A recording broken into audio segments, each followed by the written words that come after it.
Most of us have daily commutes that we'd probably rather not do, but at least most don't sound like this. One of the tractor and trailers got over on our lane there on the turn, and we had to go over this way. He's talking about traffic coming the opposite direction.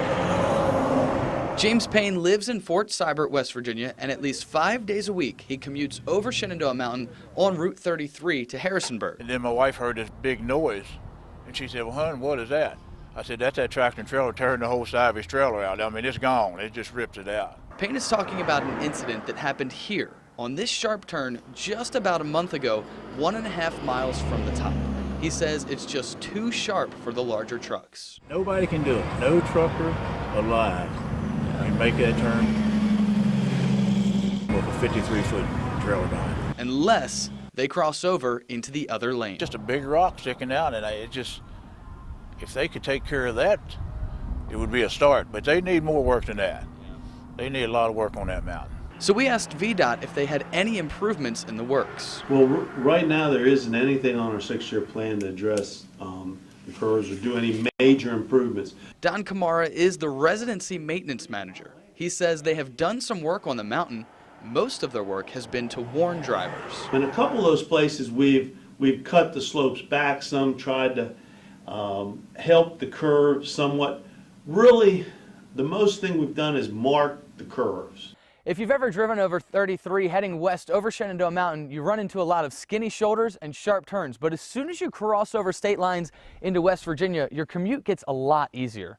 Basically 3-laned it all the way up. And you're talking millions of dollars because they moved some mountains. The West Virginia Division of Highways finished up major improvements around the year 2000.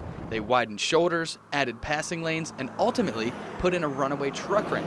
Since the improvements, even tow truck companies have noticed a difference. Straighten their side up a little bit, you know, it seems to be more Virginia side now. Danny Costner works for Trans-Tech Towing. He says they're on the mountain helping trucks several times a year.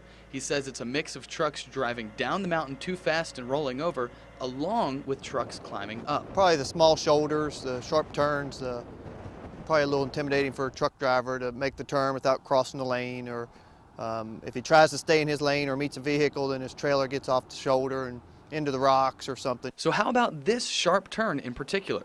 Yeah, it's something that can be done. It's a tough project. First of all, you've got to close lanes.